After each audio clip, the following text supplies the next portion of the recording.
There's the sensor right there. This one.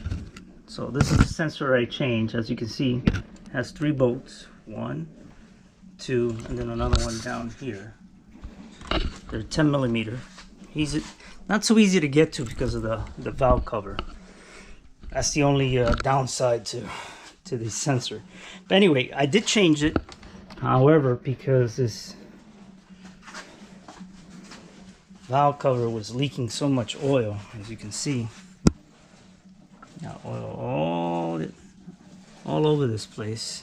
It went into the sensor, and it damaged it again. So now I have to do this job again. Now, in the infamous word of the BMW doctor, you only want to do this job once, and he was right. This is a pain in the ass. It took me about 2.5 hours to just prep the vehicle.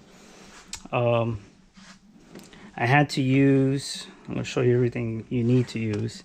These bolts, by the way, are a reverse torque number 10. Yep, number 10 to get the valve covers off. Alright, that's the way it looked like.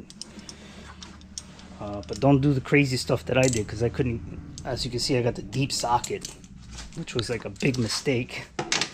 I ended up using an 8mm socket just to get to, I can't find it.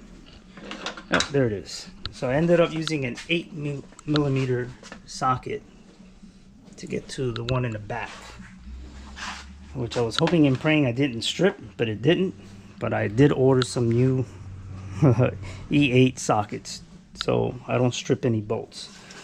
In order to prep this bad boy, you have to take out your ignition coils, undo the wiring, the ignition wiring, as well as on your fuel injector wiring, and move everything to the passenger side. I am having a little bit of a difficulty. I tried moving this or unhooking this AC line, and it gave me a little more wiggle room to take this out, but we shall see what happens later. So I am taking a break because I was getting frustrated. Get frustrated, walk away, walk away. The wiring, make sure you take it out the harness, this plastic harness, throw it up on the windshield and move it out of the way so you can have a lot of wiggle room if you're doing this by yourself, unless you have a helper. The bolts for the Valtronic motor is gonna be, where is it? Here you go. It's gonna be a reverse. If you can see that, a reverse number 8, and that goes right in here. If you don't know, when you're taking this motor out, you have 3 bolts, and I lost one. One here. Oh, hold on. Make sure we do this right. Again. Oops. You got one here.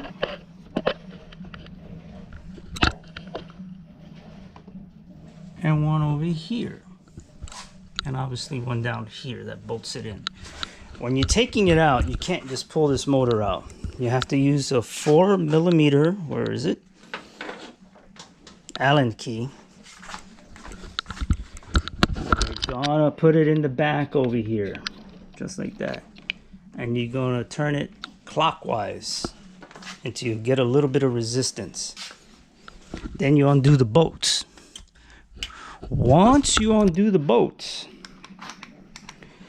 you go ahead with that Allen key, excuse me, and you insert it back and you turn it counterclockwise.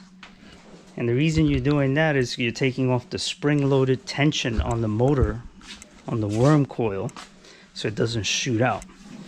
And then you're gonna have problems. So they say. So once you have that, you can go ahead and counterclockwise, and the motor will come out nice and easy. And that's one less thing to worry about.